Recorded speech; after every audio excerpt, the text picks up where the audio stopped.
Neste domingo, 1º de agosto de 2021, nós estamos aqui na Escola de Marcenaria, o Otto Chuvei, saudoso pai aí do nosso amigo Marcel Auguste Chuvei. Esta Escola de Marcenaria é um dos projetos desenvolvidos em Santa Maria Madalena através da Associação Le Tiré Fribourgeois. É uma entidade que conta com apoio financeiro de vários suíços, cujo trabalho é intermediado pelo nosso amigo Marcel.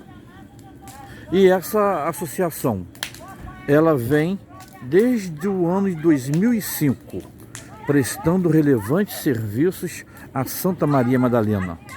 São diversos projetos sociais aqui desenvolvidos com esse apoio, grande apoio dos irmãos suíços, que tem o Marcel como porta-voz e nós em Santa Maria Madalena como os maiores agraciados.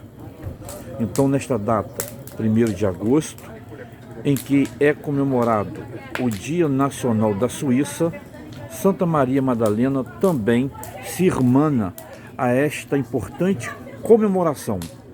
E agora, podemos dizer, já é tradicional esta comemoração em Santa Maria Madalena em razão da gratidão, do reconhecimento de todos a esse importante trabalho desenvolvido aqui na nossa querida e amada Santa Maria Madalena, na região serrana do estado do Rio de Janeiro.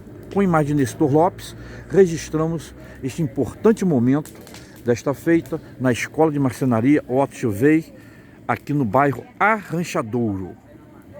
Viva a Suíça! Salve o 1º de agosto!